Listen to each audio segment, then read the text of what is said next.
real soon. Oh, Starting September 1, there will be a lot of changes, and then also in January 1. But we had probably the most successful session we've had in a long time at Texas Realtors. We had over 60 bills that were pro real estate passed in this last legislature, and we were able to defeat 150 bills that we were against. And it was a very successful for Texas Realtors. It was successful property owners. It was successful for commercial, for housing opportunity, housing affordability, infrastructure, commercial property management, workforce investment, a lot of good things. But some of the highlights are property tax relief. Uh, Homestead exemptions increased from 140,000 or up to from 100 to 140,000. And then also for seniors and disabled, that went up to 200,000 in total. So we're real excited about that tax relief for property owners that have their homestead here in Texas. And then also for business owners, especially Texas realtors, licensees that are conducting their business here in Texas, your personal property tax relief was increased to an exemption amount of $125,000. So the first $125,000 of value of your personal property taxes of your personal property that is used for business income is now exempted, and we're excited about that exemption as well. All three of those new changes in law won't take effect until after this November ballot election that will happen in November. Mike's going to touch on that for us, but I want to make sure that that's not a secure thing until that passes in the election in November. Additionally, we finally got our HOA 2.0 bill passed, which expanded our HOA reforms that we did a few sessions ago, not only for housing, not only for just your normal traditional HOAs, but now we include condominiums and all of those same reforms, transparency measures, and due process that was afforded to all property owners under an HOA. In addition to that, we worked real heavily on squatters and evictions reforms, and so you'll see a whole lot of changes in that to make it a lot more balanced in the relationship between the landlord and tenant relating to evictions, where it got out of whack during the COVID years. And now we're also dealing with squatters in a much more direct and quick way. And we're excited that property owners only have to sign an affidavit to have the sheriff go through the removal process, that they have no previous relationship with this individual and they don't belong in there and they can be removed. So we're excited about expediting that process for property owners who've been traumatically had properties basically taken from them, if you will. We've also done a lot of work on deed fraud, and we're looking forward to closing those gaps here during the special sessions that are happening now. And that's a quick overview, but I wanted to make sure we hit on some of the big highlights for you. yeah, absolutely. I think a lot of those are so important. But you mentioned something about the exemptions. I think you said that we have to go and vote. That's not a done deal yet. That's correct. You still have to go vote to approve those. Those are constitutional amendments. So for us to change the Constitution, you have to go to a ballot in November, and voters have to approve it. Now, have we traditionally seen that those measures get approved? Yes, but we will work on an information campaign to make sure people know about the November elections. Those are usually real low turnout elections, and so we need to make sure that people show up and turn out. And I know Mike has more about that too. Yeah, Melissa, I'd love to touch on that just a little bit, but I think before that, I want to number one brag on Trey and the entire policy team that we have. It's a pretty amazing feat, and also to make the point that the policy team and the lobby team and all of the advocacy efforts that we have is a lot larger than the staff lobby team that we have and our staff policy folks, and it includes really everybody in the association. That's what makes Texas Realtors as strong as it is that we are a grassroots driven, a member driven organization that ultimately the outcome is what we go and advocate for and against at the Capitol. And it's a year and a half long process of, at the time that the legislative session stops, our groups, our committees, our public policy committees are already talking about what are we going to get in there and take positions on in the next legislative session? What's our platform? What are we going to go in there and make sure that we're advocating for, and doing the due diligence of doing the research and having an educated and informed position on all of these issues. A lot of them are things that go on perennially from year to year to year. HOAs are always going to be on the radar. Providing infrastructure is always going to be on the radar, but there are things that we really need to be taking a pointed look at. And I'll tell you, insurance is one of those that during this interim between now and the time that the legislature convenes again in 2 years is going to be something that our groups are going to take a really strong look at. We've already had an insurance task force that has studied the issue over the last 6 months, and we'll be working with our public policy committees to put forward recommendations on solutions to insurance and affordability issues going into the next session. And those groups through our public policy committees, they spent over 1,800 hours considering policies, researching policies, coming up with positions, and that's what gives our team and our advocacy efforts direction during the legislative session. They don't just go in there and say, "Hey, I think I'm going to go talk about this bill today," or "This sounds good. Let's get behind that." It's a thought out, well-oiled process, and it really is exemplified by just giving you some statistics. There were over 9,200 bills filed in the legislative session. 9,200 bills. Do we need 9,200 new laws in Texas? We don't. But the more astounding thing about that is that over 2,500 of those are bills that after our team read every single one of those 9,200 said, "Hey, this could have some impact on either the way we do business or the way Texans can enjoy their property or their ability to be able to afford and acquire and a home of their own and realize that American dream." And so that's a huge load, but it goes to show just the importance and the relevance of advocacy on the business that we all do every single day in serving clients and customers. And Trey told you that we how many got passed and that affect real estate and that we were supporting, and more importantly, the 150 of those that we were watching that said this would be bad for the industry. 0 of those passed, and so that's a testament not just to the lobby team, but to the members who show up and are part of that process, and also to the 2,000 members that came to Realtor Day at the Texas Capitol and showed up in force and showed that at the grassroots level back home, realtors support the advocacy efforts that are happening at Texas Realtors. And so that was a long introduction, but I couldn't let this pass without talking a little bit about the context of how this process works and how we get to the positions and the important role that realtors across the state play in that process. But Trey's exactly right. There are some bills that get passed that just either automatically become law instantly. Some pass in their law on September 1st. Some pass in their law on January 1st. Others actually require the Constitution, the state Constitution, to be amended, and that's where voters have a say. Voters have to approve anytime the Constitution is amended, and we're going to all have the opportunity to go to the voting booth in November and vote on 17 constitutional amendments. Now, Texas Realtors doesn't take a position on all 17 of those. We actually have 6 that were part of what Trey was talking about. And I want to just briefly hit on what those 6 are and then tell you where you can find some more information on all of those. Proposition 1 is it establishes a special funds for state technical college systems. And what does that mean to us? Why does real estate care about this? These are our technical trades, our building trades, our electricians and our plumbers, and those skilled trades that are such an important part of the industry that we all work in.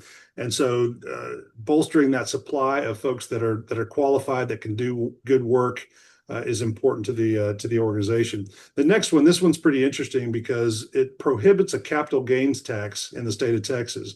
You say, well, yeah, we definitely need to get rid of our capital gains tax. Texas doesn't have a capital gains tax. This is about the most Texan thing that we can do, is to say a new tax, capital gain. No, we don't want to hear it. It will never be here in Texas, and that's what Proposition 2 will do. Proposition 4 is for water infrastructure funding, and I think probably everybody on the on the Zoom today can agree that water is probably the most important and impactful issue the state faces in the short term and the long term. Being able to ensure that we have enough water to support our current population, but also we are a growing state. Texas is a destination state because of the business climate, because it's Texas. It's great, right? But we're gaining people at about 1,500 people a day that move to Texas. And we think about the water issues that we have and the ability to sustain what we have going on today. Imagine, 5 years, 10 years down the road with 1,500 people a day coming to Texas. And so what this fund does is dedicates $1 billion a year for the next 20 years in a self-sustaining fashion as well, so that we have money to invest in not only shoring up the water supply that we have and not losing it to things like faulty aging infrastructure, where we're losing the equivalent of a Possum Kingdom lake every year just through leakage of old deprecated systems that we have in place, but also new innovative approaches towards increasing supply, like being able to desalinate water either from the Gulf or from brackish water that's in the ground, and the ability to build a pipeline infrastructure that'll allow us to move that water from places in the state that have water to places in the state that don't have water. Things like buying water rights from other states that have water, like in Arkansas or Louisiana or Eastern Oklahoma, that have water that we can get into Texas and increase the supply here. So this is a very, very, very important proposition on the ballot. Proposition 9 is the one that Trey talked about, from increasing the business personal property tax. So that tax that you pay on computers in your office, on chairs and supplies and things that you use for business purposes, increasing it from $2,500 exemption, which will probably cover a computer in your office, to $125,000. So that's where real tax savings comes in for small business owners. Proposition 11 is the elderly and disabled property tax exemption on top of raising the homestead exemption from $100,000 to $140,000 that Trey talked about. This provides that additional amount up to $200,000 for the elderly and disabled, and that's Proposition 11. And then finally, Proposition 13 is the one that would actually increase the homestead exemption for everybody from $100,000 to $140,000. So some really impactful issues on the ballot for us all. It really underscores the importance of getting out there and voting. And we know because we do research on it that realtors get out and vote more than anybody else, any other population in the state. And we're super proud of that. Grab a friend and make sure to get to that constitutional amendment election in November. And there are 17 on the ballot. You can learn about all of them, including the ones that we support, at TexasRealtorsSupport.com. That's a website that you can go. You have a printable sample ballot there for you, so you can take it to the voting booth with you. Thanks, Melissa. That's awesome. I love that. And I think it's smart for realtors also are so active in their communities. They should just be spreading the word. Hey, everybody, you guys need to go vote too. I think it's important. Okay, so one of the big changes, so that was a lot of stuff, and we've had a lot of good recap there on what's happening on the legislative side. But one of the things that was part of the legislative side that we did successfully, get addressed was, I'm going to just call it the removal of sub-agency, right? Like it was a big part of that whole overhaul bill, and changing agency law in Texas like that. It's a really big deal. And I think real estate agents need to understand, like, how do I do business now that we're in this new era of real estate? We've got this new change to sub-agency and agency law in Texas. How do we move forward with that? What is the recommendation from Texas Realtors to help us get educated, to know what we're doing, to make sure that we're compliant? I know there's lots and lots of questions from real estate practitioners about it.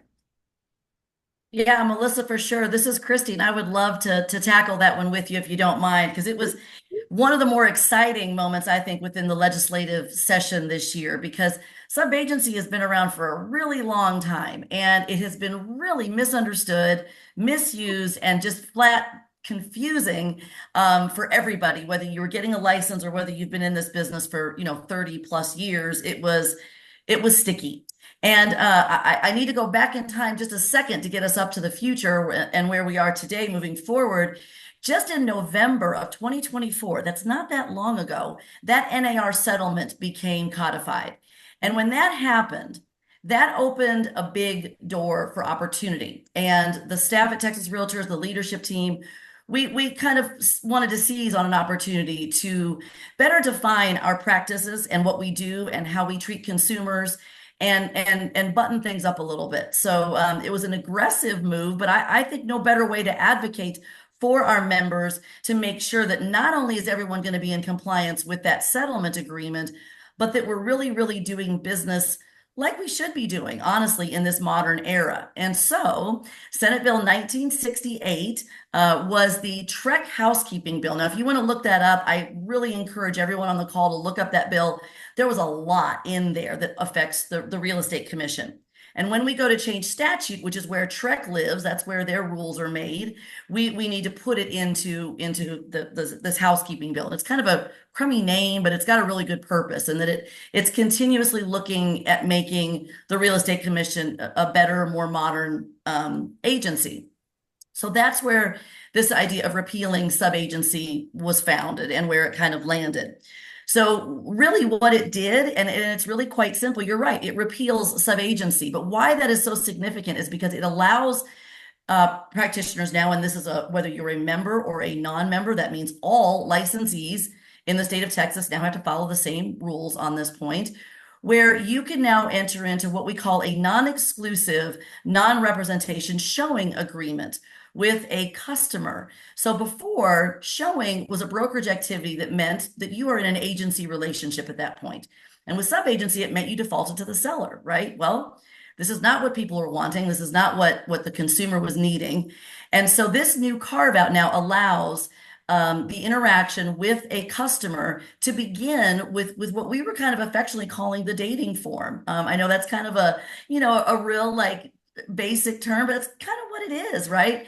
And when we were going around to regional meetings, we got resounding applause when all of that started, that conversation started, because many times the consumer was not happy with having a full buyer representation agreement kind of thrown in front of them just to go open a door, or maybe to leave an open house and go tour other properties. This was cumbersome and confusing, and for some consumers, it just wasn't working. So now the law, when it does take effect on January 1st, so this is one of those not starting until January 1st. So we got a lot of runway to figure this one out for everybody. Obviously, yes, forms are changing. I can touch on that in just a moment, but what this will now allow is for you to enter into a written agreement to show property. It will be non-exclusive and it will be valid for 14 days. So that consumer can meet you at a property, you can sign it, you can go in and you can tour the home with that consumer, therefore following the NAR settlement requirement of you fulfilling a written agreement upon touring or showing property. Now, this is in the residential space, so I do want to make sure that it's clear there that there's some nuances in there, but it's a great business practice for everybody, honestly. So then once you do establish the fact that you're working well with this consumer and you want them to become your client, they want to become your client, you want to go on and you want to write an offer on a property, the statute will now state that at that point, upon time of offer, you will have had to have a full buyer representation agreement signed between you and now your client. So it levels the playing field. Everyone goes in understanding that I've got choices before when I'm showing property. I can engage in more than one agreement as a consumer if I need to see multiple properties. But then I have the knowledge that I will be protected and advocated for when I go under contract or when I submit an offer, so that then I know where the agency relationship lies. And then, the transaction can go on normally from there. So I'm really excited about it. It was one of those wowza moments that we actually kind of did it. I will say that yes, it's going to require a lot of work on behalf of our members to get used to some new forms. The term sub-agency appears in like dozens of them. So our forms task force, led by Lori Levy, has been working on it honestly since before the settlement was even finalized a long time ago. Continues to have everything ready. So I'm just encouraging everybody on this call to get out there, take as many classes on it as you can. Be sure your source of your courses is a good one. Be sure it's a Texas Realtors trained instructor that's really got the most up-to-date information and forms. Work with your fellow agents, work with your brokers and managers to make sure that all this education is coming to your office as often as everybody needs it, because it is a big change, but it's going to be so I think fluid once it actually gets going, that it's going to feel right to everybody. And honestly, take away some of those really uncomfortable conversations about when a buyer representation agreement was being signed, and even worse in the cases where it wasn't being signed. And so we were trying to kind of, within the terms of that settlement, right? We still have to follow all of those things to put it into a nice package. So I'm excited about it. Again, it's Senate Bill 1968. If people want to read more about it. But what we were getting when we went around to our regional meetings, the response when we even just mentioned the repeal of subagency usually erupted in giant applause, and everybody was very, very excited. So we always knew we were kind of on the right track, and I was just thrilled. But when this one made it across the finish line, so good stuff. I love that. So I think you're right about the training. Not only will we have new forms, but I think brokers are going to need to make sure that their agents are really clear on what is a brokerage activity and what's not. Yes.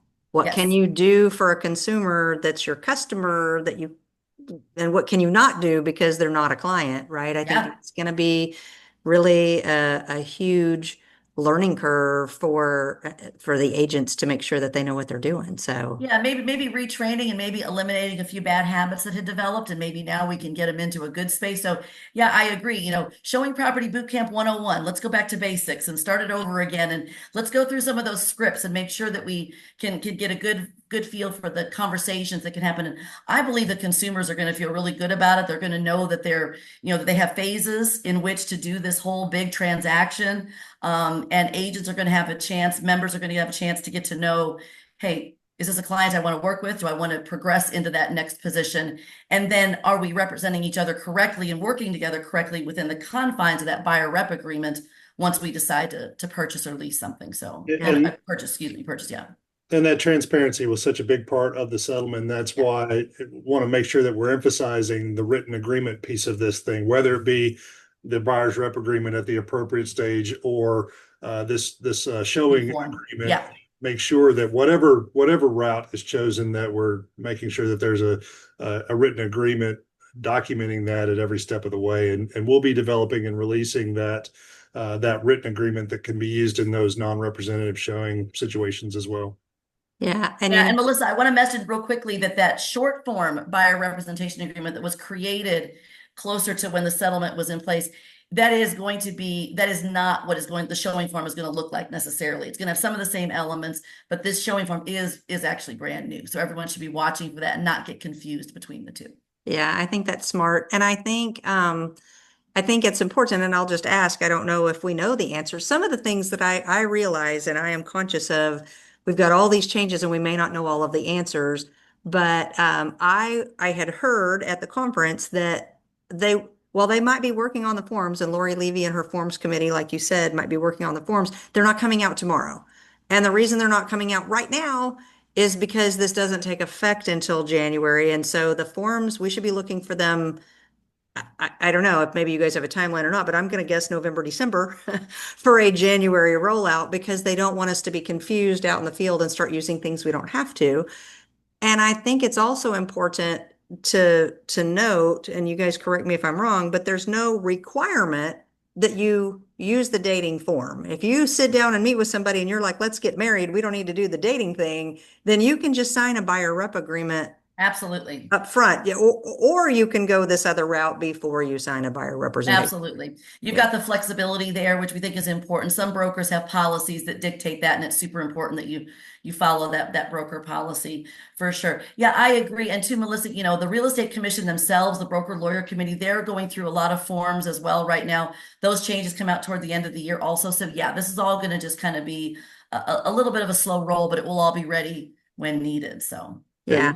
And reflective of whatever strategy you go into, but knowing that at the point at which you provide any brokerage service, the non-representative showing agreement is off the table. It's null and void. And so at the point that you enter into that relationship, that's when the buyer's rep comes in.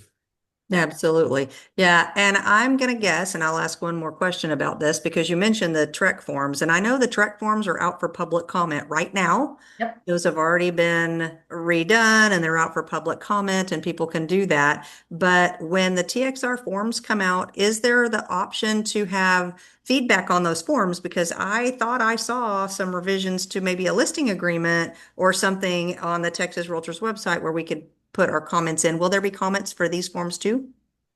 Do we know?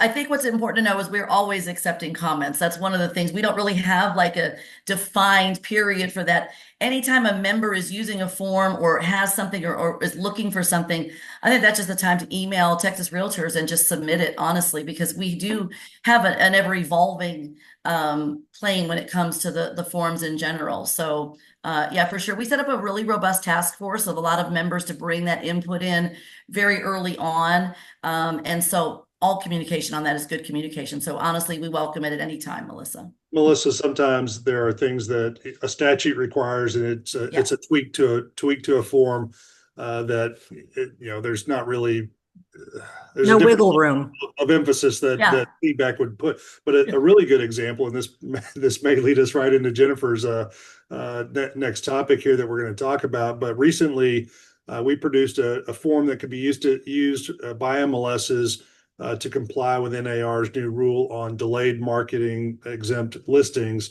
and some of those provisions and providing notice to consumers. We did put that out. That's a brand new concept, brand new form.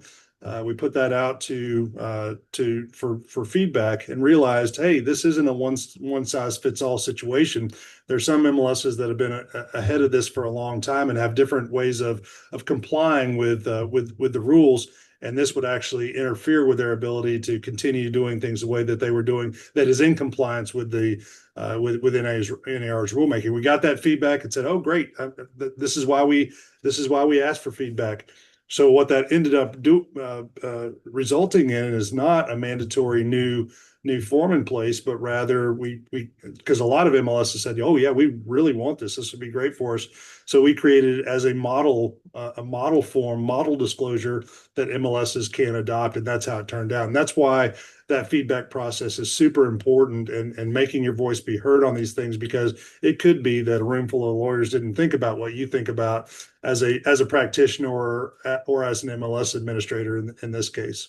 Yeah, I agree. Sometimes, you need all the feedback from everybody. So that was that. Then you're right. That's a good segue because my next question was going to be, I know sub-agency has been a big hot topic and concern and question in the, field with real estate practitioners, but also outside of sub-agency, it's been a lot about that MLS change, right? The opportunity to have office exempt listings and what does that mean and how does that work and is that different from coming soon? There's just so many questions out there. So I think Jennifer, they said you get to chit Yeah. chat about this one. So can you tell us what the different options are for sellers? What's going on with our listing agreements? What do we need to know about office exempt listings and MLS changes? Yeah, more changes. I think we're all getting used to the fact that the change is kind of the new normal around here. Our industry is just evolving so rapidly.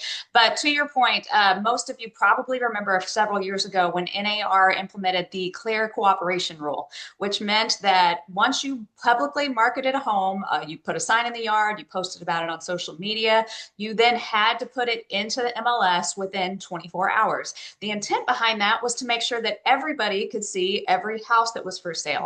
And since it was implemented, there's been a lot of, I would say, debate and discussion. Some people felt like it didn't truly give sellers enough flexibility if they didn't want their houses out there publicly, on all the websites and portals and things like that. So just a little bit earlier this year, NAR rolled out basically a revision to that clear cooperation rule and created two things actually really came out of this big change. So the first one is a requirement that MLSs now offer what we called a delayed marketing exempt listing. That's a lot of words to just say that you would put a listing into the MLS but it would only be visible to other MLS subscribers. So if you are taking a listing and your seller doesn't want it out there everywhere, it would not get pushed out to the portals. It would not get pushed out to IDX feeds. The only people that could see it would be people who are other MLS subscribers.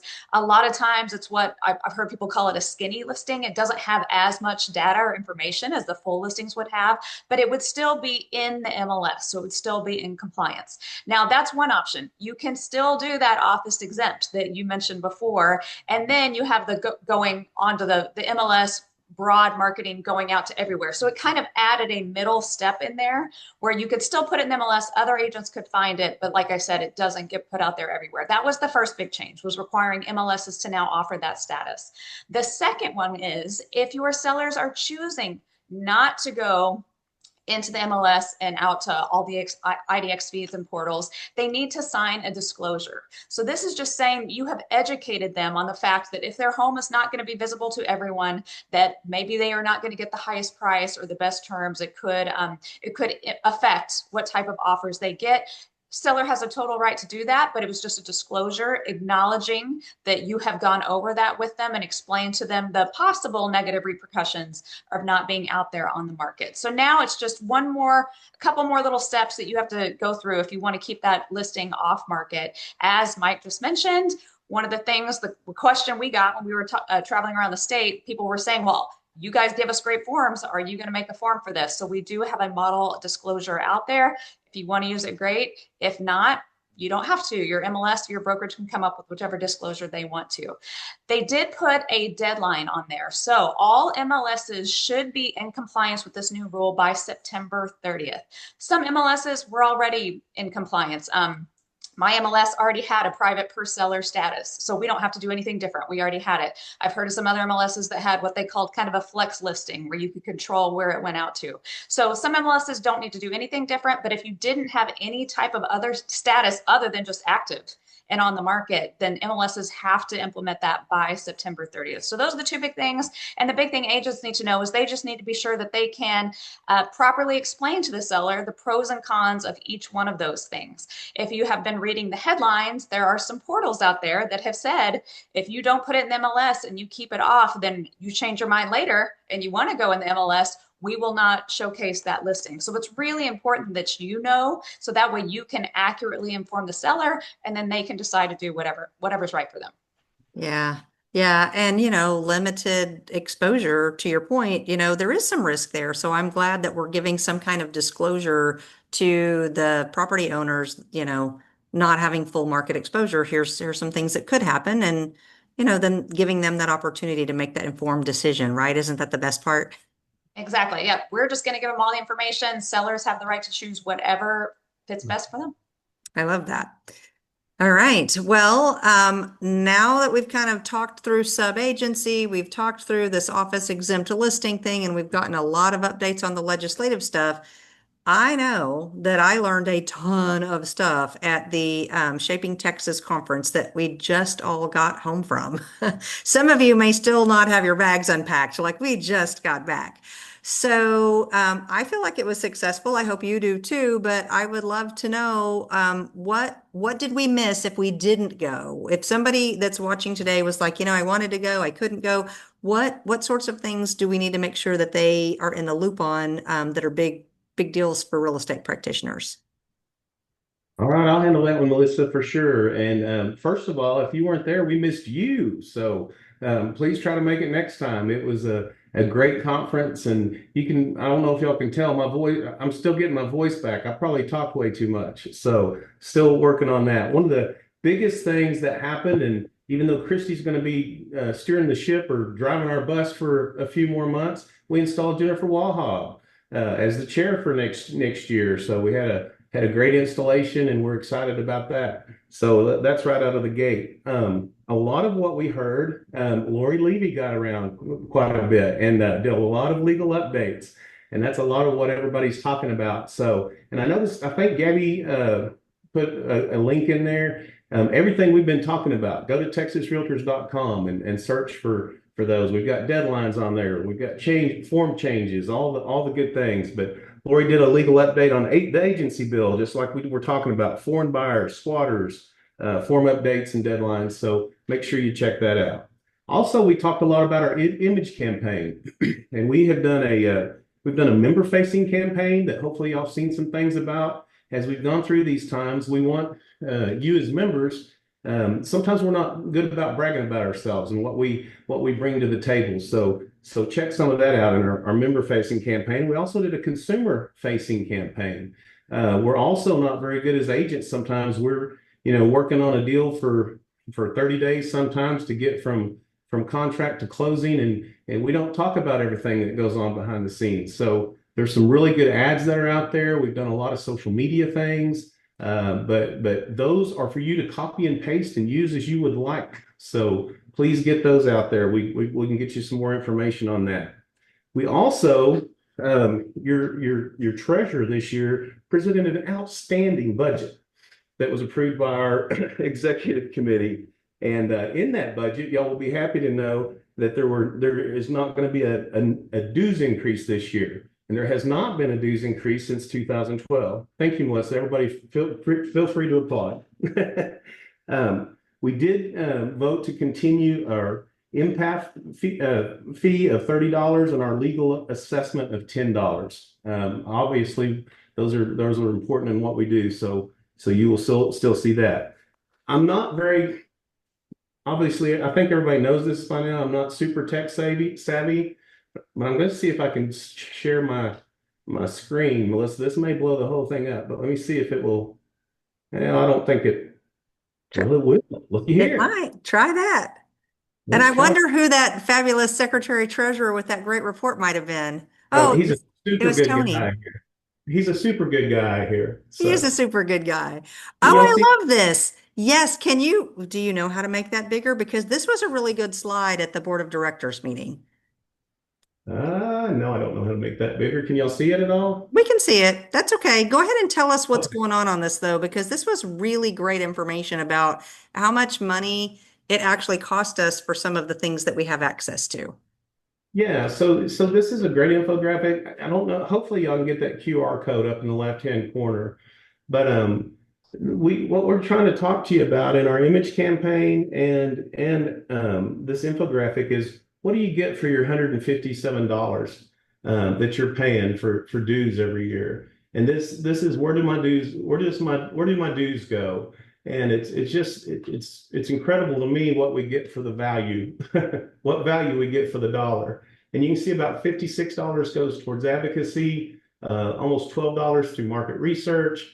For our zip forms and forms library, about $23, marketing, $11, magazine, annual meetings, education and specializations, so forth and so on. But please make a copy of this and share this wherever you go, because I don't know that there's a better value out there that people can find. So can we see there?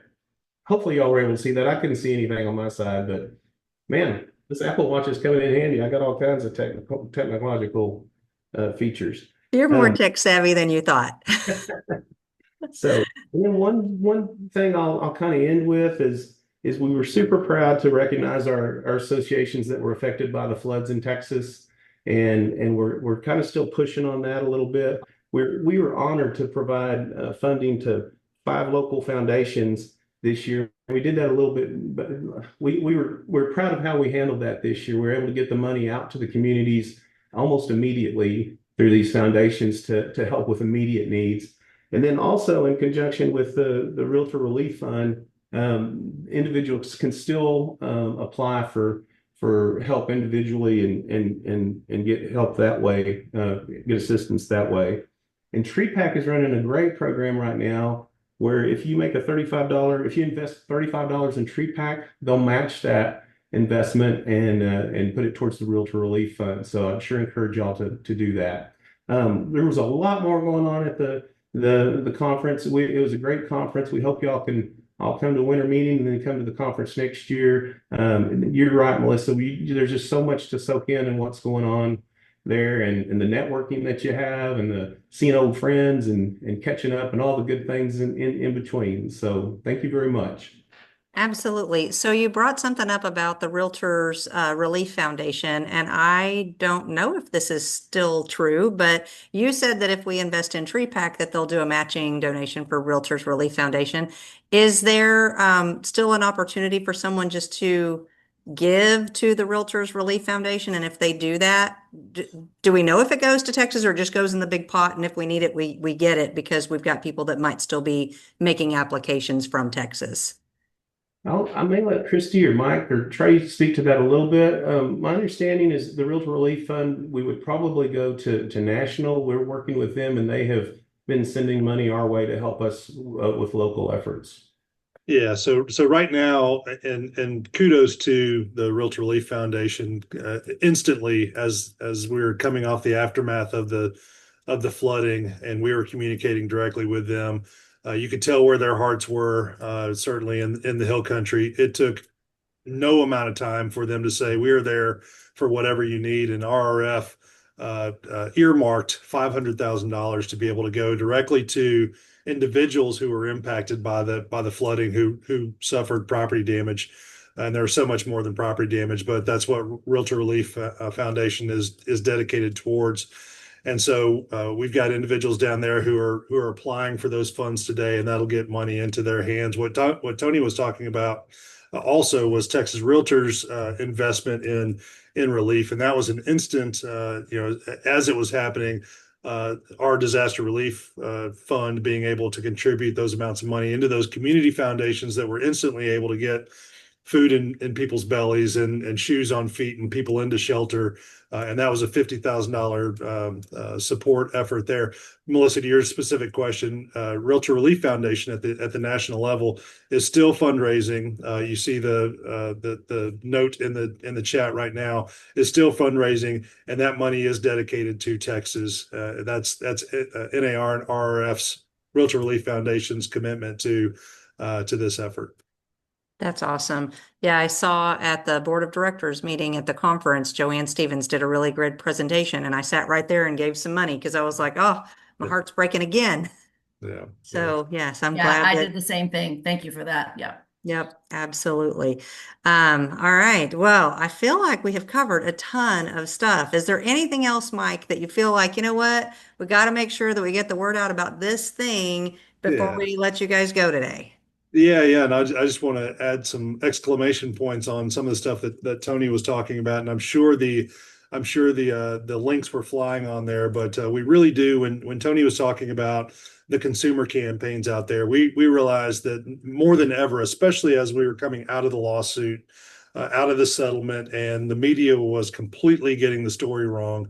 That it was going to be on us to be able to tell that story, and Jennifer did such a great job during her installation speech about realtors have to be in charge. The associations and the realtors that we represent have to be in charge of telling the truth, telling our story, and that just wasn't happening in the media. And by just for context in that, each year we in our budget we'll put about $100,000 or so into kind of this public outreach and run a summer campaign on the value of using a realtor. This changed the game, really. The way the media reacted to that settlement really changed the game for us.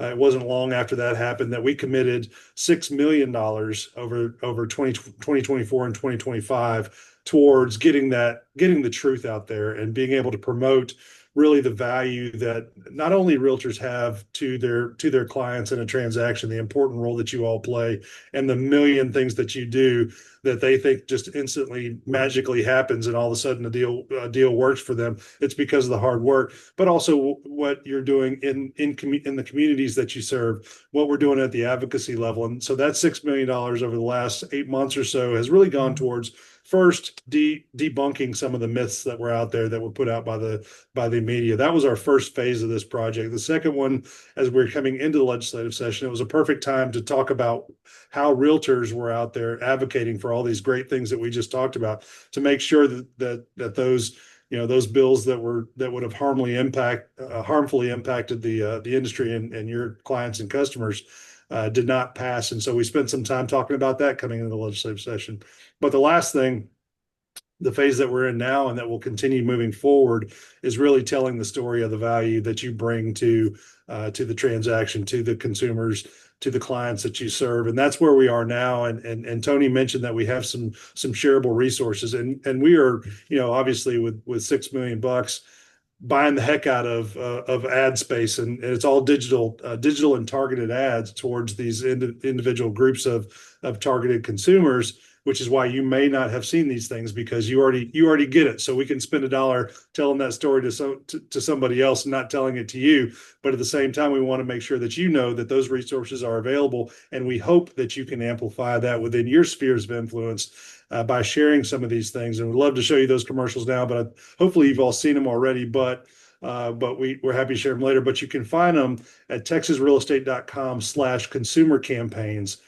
And those things were all designed so that you can go in there, download them, and share them on your social media within your spheres of influence. Show them at your office, show them at community meetings, whatever the case may be. We hope you like those, and we hope that that you use those. At the same time, see, this is what happened when you give me a mic, Melissa. Sorry about this. At the same time, Tony mentioned that's not the only value story to tell. Our own value story is one to tell too, because what your leadership team, the folks you see on the screen today, are super committed to is making sure that you actually know what value you're getting, what your return on investment is for being a member of Texas Realtors. Tony mentioned $157. We traveled the state this year, and at every one of those meetings that we traveled the state at, we asked, how much are your dues to Texas Realtors? We got 0.0 answers to that. And it's not your fault. You pay one fee at the beginning of the year, and it covers your local, your state, and your national, probably part of your MLS as well.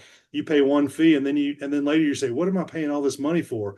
Well, we haven't done a very good job of telling that story to you, telling you exactly what you're getting for those $157. There are 4 people in my family. It doesn't take a big dinner here in Austin to spend $157 in a couple hours and wonder where that money went. But our job and what's critical to us is to be able to communicate like things on that chart and that Tony showed you, but also just by way of example, the things that we're talking about here in a forms library of 140 plus forms. You're not going to develop a forms library for $140. Legal hotline. You're not going to talk to a lawyer for as long as you want to talk to him at any time during the year for $157. You use those forms in zip form. I know that many of you use them because we see the statistics on zip forms usage. It's incredible. If you were not a Texas Realtors, and if you're not a Texas Realtor and paying that $157 in dues, you would pay, and you wanted to have zip form without forms in it, just the technology behind it, you would pay about $250 just for that. So I mean, I could I could go on and on and on about this, but I think just by example and illustration, hopefully it's registering. Oh wow, I'm getting a lot more back than $157 in those dues.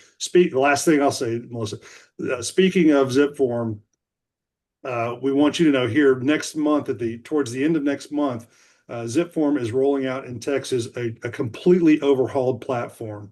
Completely overhauled platform. We all know everybody loves change, but this is a good thing in that it's a much more modernized interface, a lot more user friendly, and one of the more important features of it is that it's a mobile first design. So you all know probably Zipform doesn't come up very well on your phone when you try to use it. And then you go and buy separately, the mobile platform, and you're probably still dissatisfied with that mobile platform that you get from it too. This version of Zip is mobile first, so they're designing it with you're using it on a mobile device. Do not miss the training webinars that we will be hosting. You'll be seeing communication about that in the focus, and you can see it. You can sign up for those on our events page, texasrealestate.com/events. You can go in and sign up for one of those several sessions that we're going to be doing. It's a big change in the interface. Because it's a big change, they'll still give you the option for about 6 months to toggle back to the old version. If you get in there and you say, hey, I got to get this contract done, I don't have time to learn this thing right now, toggle back to the old one, then come back and learn it. But yeah, I think it's a game-changing design. So Melissa, I'll show mercy to everyone and turn it back to you. Well, I will say, Mike, after I heard that news, I went and checked it out, and I think it looks pretty snazzy, that new platform that they're rolling out. And you're right, the pain point is there for people who use it. So, yeah, great information on that.